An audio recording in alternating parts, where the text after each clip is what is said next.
मैं लक्षिता सूतकार मैडम को बुला रहा हूँ। Kindly give her अपलॉड्स।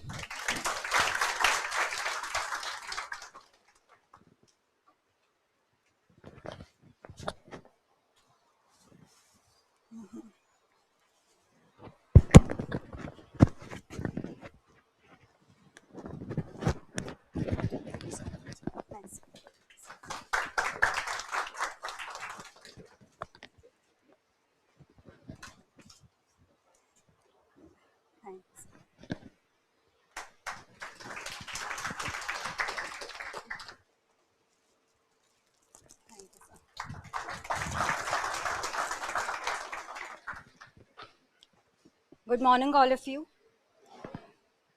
आवाज आ रही है? हेलो।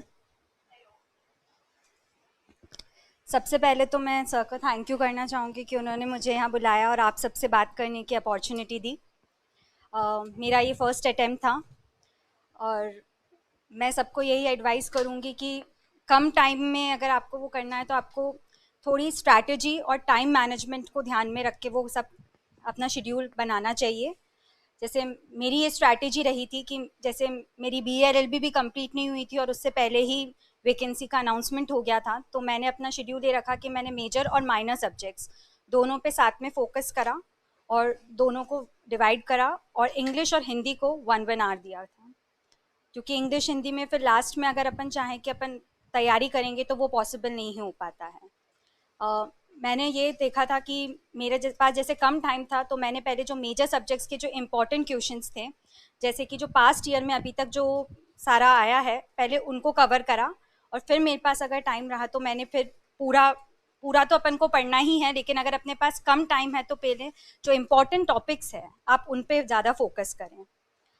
इंग्लिश हिंदी के ऐसे के लिए अपन को डेली करंट अफेयर्स पढ़ना है, क्योंकि हाई कोर्ट हमेशा पैटर्न्स चेंज भी करते रहते हैं। इस बार जैसे उन्होंने चेंज कर दिया था, इस बार करंट इश्यूज पे ज़्यादा ऐसे आए थे, तो अगर आप अपने आसपास के सराउंडिंग्स में जो हो रहा है अगर उस पर फोकस करेंगे तो आप ज़्यादा अच्छे उसमें रहेंगे। फिर आपको कंसिस्टेंटली प्रैक्टिस करनी है लिखने की और बुक्स वगैरह रेफ़र करनी है। जैसे मैंने इंग्लिश और हिंदी के ऐसे के लिए एक डिलाइट लॉ पब्लिशर्स की एक बुक आती है, मैंने उसको रेफ़र करा था ताकि वो हो। और इंग्लिश हिंदी ग्रामर जैसे सर कोचिंग्स देते ही हैं, और नोट्स आप जितने प्रिसाइज कर सकते हैं उतना अच्छा रहेगा।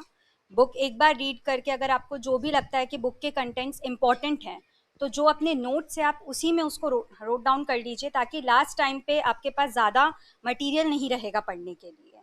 जितना आप प्रिसाइज हो जाओगे बेयर एक्ट के साथ एक नोटबुक, तो वो सफिशिएंट होगा आपके लिए कि आप इतना पढ़ रहे हो। और स्ट्रेस नहीं होना है हमेशा अपने आप को। जब भी आपको लगे कि आप डीमोटिवेट हो रहे हो तो अपने आप को थोड़ा पढ़ाई से थोड़ा सा ब्रेक देके अगर आपको लगता है तो आप अपने फैमिली से बातचीत करिए और फिर वापस से वो करना है और शेड्यूल बना के वो करिए। ऐसा नहीं होता है कि अगर अपन ने शेड्यूल बनाया है तो कभी कभी ऐसा हो जाता है 7 दिन का टारगेट अपन 10 दिन में भी पूरा करते हैं, रोज़ का रोज़ वो नहीं होता है। तो उसको उससे आपको डीमोटिवेट नहीं होना है। जो आपने टारगेट और जो स्ट्रैटेजी प्लान करी है आपको उसी के अकॉर्डिंग पढ़ना है और सब वो करना है। फिर इंटरव्यू के अंदर मेनली अपना कॉन्फिडेंस चेक किया जाता है। जैसे मेरे से अभी इंटरव्यू में रीसेंट जो कंट्रोवर्सीज है, जैसे लाल सिंह चड्ढा है का कि हाँ उस पर क्यों बैन लग रहा है, तो मुझसे वैसे क्वेश्चंस पूछ लेते। हॉबीज़ का भी पूछा था, बिल्किस बानू रेप केस का पूछा था। तो मतलब जो करंटली जो चल रहा है वो पूछते हैं, और थोड़ा बहुत राजस्थान के बारे में भी, वो लोकल लैंग्वेजेस और जो रीजन से प्रथाएं वगैरह हैं उनके बारे में भी मुझसे पूछा गया था। तो आप थोड़ा बहुत राजस्थान का ध्यान रखिए और मेनली लॉ पे फोकस करना ज़्यादा बेटर होगा। और इंग्लिश हिंदी के एसेस की तैयारी करनी है और कंसिस्टेंटली वो करना है।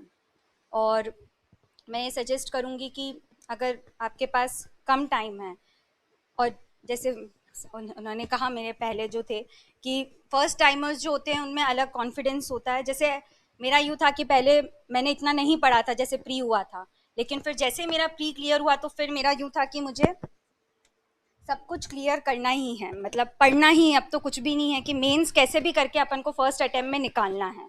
तो उस टाइम में अगर आपको रात को नींद नहीं आ रही है, सोना सब छोड़ के अगर 14-15 घंटे भी पढ़ना है तो आपको पढ़ना है। क्योंकि फर्स्ट टाइम में अगर हो जाता है तो वो बहुत बड़ा एक रिलीफ होता है कि हाँ, अब वापस से सब कुछ इतना नहीं पढ़ना पड़ेगा। तो वो मतलब ऐसे बोलते हैं कि वो मेहनत काम आ गई है, वैसी वाली बात है कि अब थोड़े रिलैक्स हो जाते हैं अपन। तो आपको उस हिसाब से अपनी स्ट्रैटेजीज को डिवाइड करना है, और वो पर्सन टू पर्सन डिपेंड करता है। जैसे मेरी स्ट्रैटेजी अलग होगी, आप सबका अलग होगा, सब अलग तरीके से पढ़ते हैं। मैं तो बस अपना एक्सपीरियंस शेयर कर सकती हूँ, लेकिन वो सब आपके ऊपर है कि आप कैसे अपना वो बनाते हैं। पर सबको मतलब शेड्यूल बना के ही पढ़ना चाहिए, और जितने भी लॉज है सबको इक्वल इंपॉर्टेंस देनी चाहिए। ये अपन ने प्री में भी देखा था कि इस बार माइनर सब्जेक्ट से ज़्यादा क्वेश्चंस आए थे, तो अपन ऐसे नहीं सोच सकते कि माइनर है तो अपन उनको छोड़ देते हैं, या फिर मेजर है तो उससे ज़्यादा फोकस होएगा। ये सब है। अब मैं क्वेश्चंस जो थे मैं उनको एड्रेस कर देती हूँ। किरण चौधरी का है, what strategy you guys adopted to study all the subjects together. मेरी स्ट्रैटेजी ये रही थी कि मैंने मेजर और माइनर, सिविल और क्रिमिनल, एक दिन में अगर अपन टू मेजर के लिए 2 आवर्स और माइनर के लिए 1 आवर निकालें, तो एटलीस्ट एक साथ अपन 4 सब्जेक्ट्स को वो कवर करेंगे, तो वो जल्दी कोर्स हो जाएगा अपना। फिर did you made any time table? तो हाँ, टाइम टेबल बनाया भी था, इनिशियली उसको फॉलो करते भी हैं, लेकिन लास्ट में आते होते अपन उस टाइम टेबल से थोड़े बोर भी हो जाते हैं कि फिर लगता है। तो मेरा ये शेड्यूल रहता था कि मैं 7 दिन बना लेती थी, फिर नेक्स्ट 7 डेज में अलग वो फॉलो कर लेती थी, ताकि वो एक थोड़ा सा चेंज हो जाएगा तो वो पढ़ने में वापस से थोड़ा इंटरेस्ट डेवलप हो जाता है। देन पूनम, ऐसे हिंदी एंड इंग्लिश। तो ऐसे के लिए मैंने बुक सजेस्ट अभी करी है, और मैंने ये करा था कि जितने भी पास्ट ईयर्स में जितने भी क्वेश्चंस आए थे ऐसे के लिए, मैंने उससे नेट से हेल्प ली थी, जो साइट्स वगैरह है, और उन पर्टिकुलर टॉपिक्स को वहाँ पे सर्च करके उनके बारे में पढ़ा था। How many case laws should add in one section? ये सेक्शन टू सेक्शन डिपेंड करता है। जैसे अगर बहुत इंपॉर्टेंट कोई सेक्शंस हैं, तो मेजर सेक्शंस है बहुत इंपॉर्टेंट है, जैसे आईपीसी में है, मर्डर है और ये सब है, और डिक्री के सेक्शंस है, तो इनमें अपन को केस लॉ मेंशन करना ही है। जो माइनर है और जो कम इंपॉर्टेंट है उसमें अगर अपन केस लॉ मेंशन नहीं भी करेंगे तो वो एक बार चल जाता है। जैसे इस बार मेंस में क्वेश्चन आया था स्टेट को लेके, तो अगर अपन केवल आर्टिकल 12 मेंशन कर देते हैं तो वो सफिशिएंट नहीं होता। तो उसके साथ फिर जितने मार्क्स का वो क्वेश्चन है उसके अकॉर्डिंग अपन को वहाँ पे केस लॉज मेंशन करने हैं। Which type of colour pens we can use in exam? तो नॉर्मली ब्लू ही करने हैं अपन को, ब्लू पेन ही यूज़ करना है, कहाँ पे कलर वेरिएशन इतना होता नहीं है। देन मनमोहन, आपने इतने सारे सेक्शंस और केस लॉज कैसे याद किए? तो इसमें ऐसे है कि ऐसे कोई पर्टिकुलर तो वो नहीं है, जितना अपन रिवाइज करते जाएंगे और जितना एक सब्जेक्ट को टाइम देते जाएंगे तो धीरे धीरे वो ऑटोमेटिकली अपन को याद होते जाते हैं। जितना रिविजन करेंगे, 15 डेज का आप टारगेट बना ले कि हर 15 डेज में आपको रिवाइज करना है जितना पढ़ा हुआ है, ताकि आप भूलेंगे भी नहीं और आपको थोड़ा मोटिवेशन भी मिलता जाएगा कि हाँ हमें आता है। फिर लॉ में लिखकर याद करना चाहिए या बार बार पढ़कर?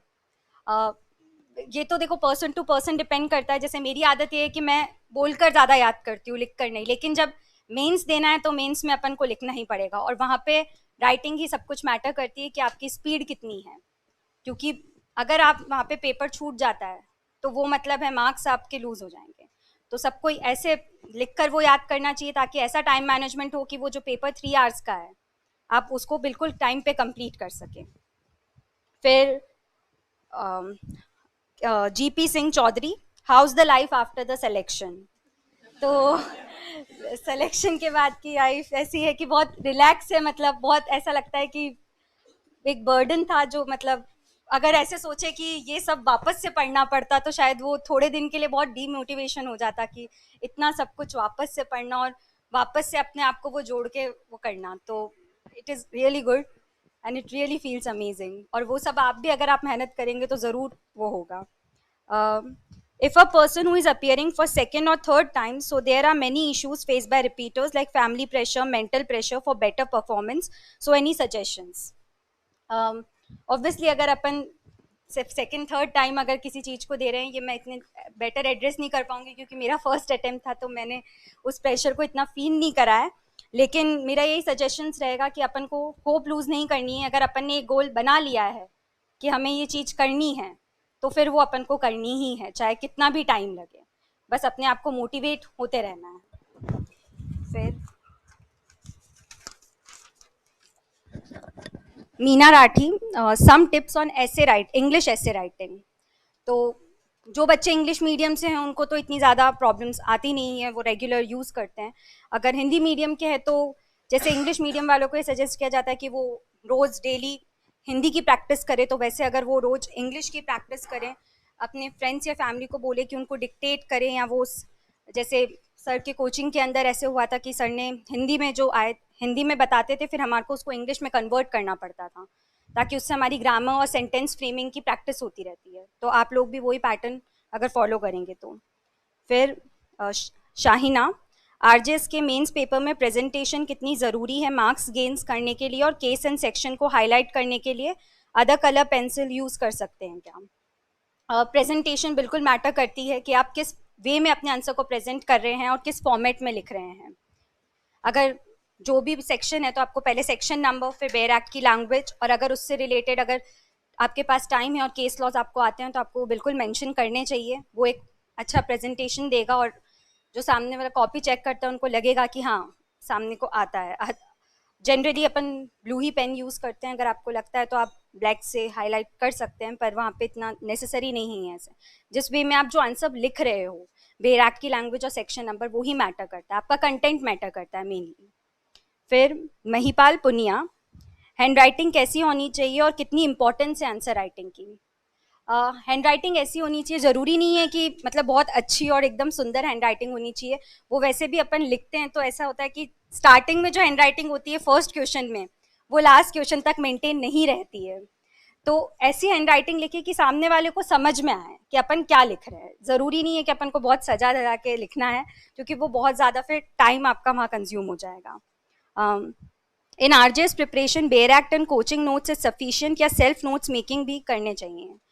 मैंने तो बेयर एक्ट्स और सर के नोट्स को ही वो करा था, और मैंने आपको पहले भी बताया अगर आपको लगता है तो बुक्स के जो आपको जो कंटेंट्स हैं उनको आप उसी में कंबाइन कर लीजिए, तो वो नोट्स बिल्कुल सफिशिएंट होंगे। और बेयर एक्ट इतना बहुत है, आपको और कहीं जाने की ज़रूरत नहीं है और कहीं से एक्स्ट्रा पढ़ने की ज़रूरत नहीं है। How to manage all civil and criminal subject in Hindi and English ऐसे grammar and to remember and revise several times? तो ये तो अपने जो शेड्यूल है, आप जिस हिसाब से पढ़ रहे हैं, जैसे सर की कोचिंग आते हैं तो वो साथ के साथ आप उसको घर जाके रिवाइज करिए। अगर अभी यहाँ सिविल चल रहा है तो आप वहाँ पे घर पे क्रिमिनल पढ़ लीजिए, तो वो सब मैनेज हो जाएगा। एक एक आर आप हिंदी इंग्लिश कैसे के लिए निकाल दीजिए, और 15 या 7 डेज में, मतलब जब आपको लगता है कि नहीं अब मुझे पिछला वाला रिवाइज करना चाहिए, तो आप उसको बिल्कुल रिवाइज करिए। यही सब क्वेश्चंस हैं। Thank you everyone.